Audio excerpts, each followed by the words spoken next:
Hello again, everyone, and welcome back to our Fullness series, Attitudes for a Full Life.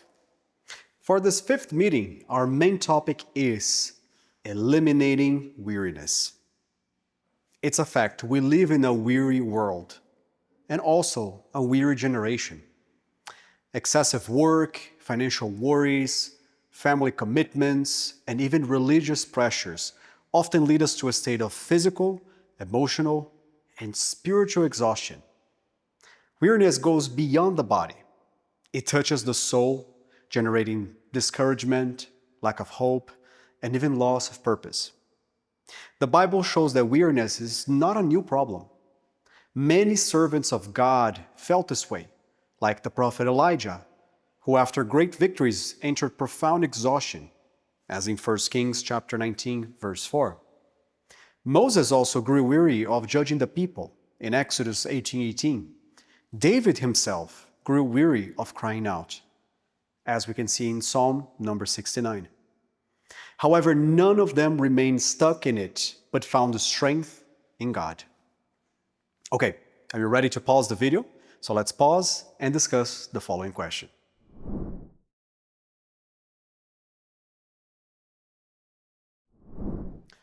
Our main text comes from Isaiah 40, verses 25 to 31. The prophet Isaiah wrote these words at a time when the people of Israel were discouraged by exile and struggles. They felt weak, forgotten by God, and without hope for the future. The message of chapter 40 comes as comfort, reminding them that the Lord is eternal, does not grow weary or faint, and renews the strength of those who trust in Him.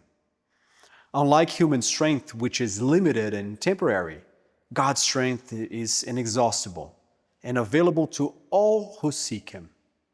In verses 29 to 31, Isaiah uses the image of young people who grow weary and stumble. But those who wait on the Lord renew their strength, soar on wings like eagles, run and do not grow weary.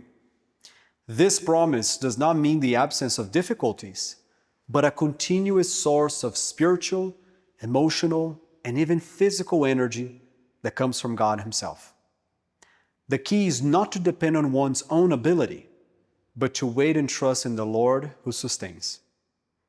Wonderful. Okay, let's pause the video again, and let's discuss the following questions with our groups. See y'all soon.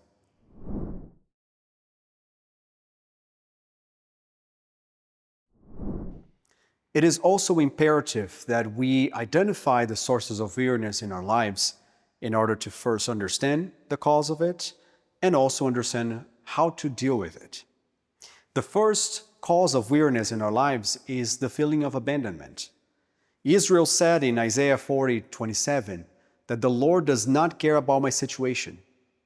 They felt that God had forgotten them. Today, we can also experience this symptom when we face long struggles and it seems that our prayers go unanswered.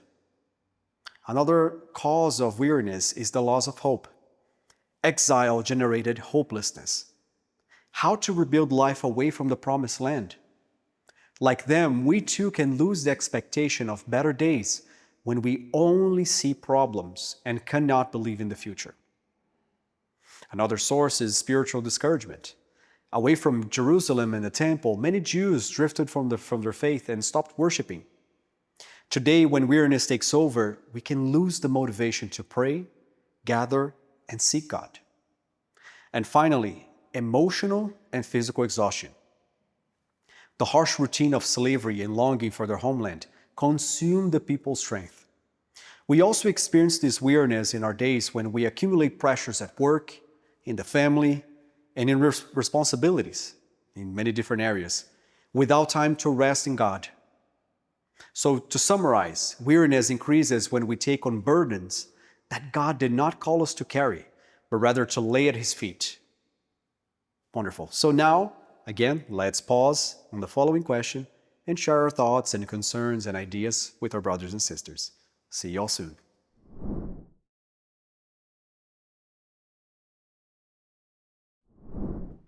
Here are some practical steps in order to eliminate weariness from our lives.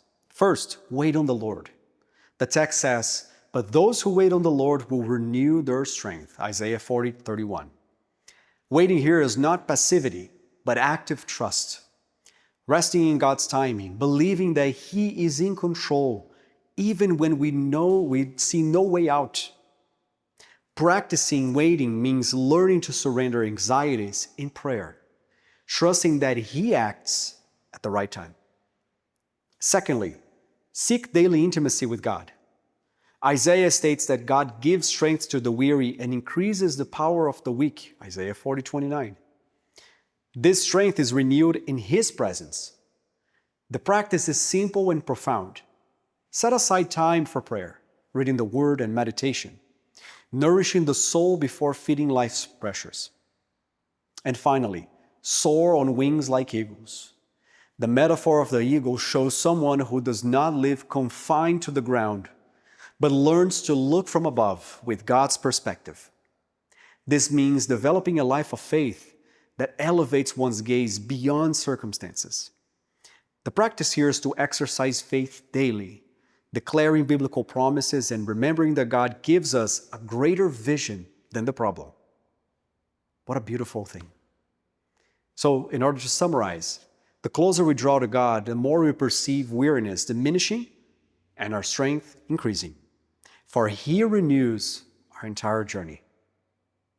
All right, ready to pause for one last time and discuss the following question with our groups? See you all soon.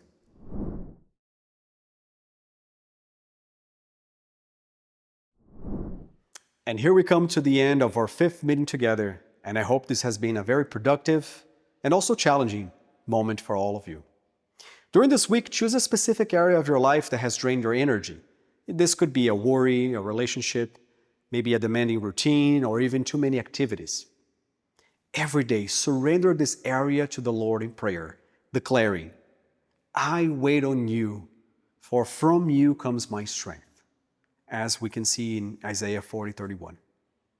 At the end of the week, make a brief note of how you felt, transferring this burden to God, observing if there was relief, clarity, or renewal. May you have a wonderful week or a wonderful couple of weeks, and looking forward to be with you guys on our next video together. Take it easy, folks. Many blessings.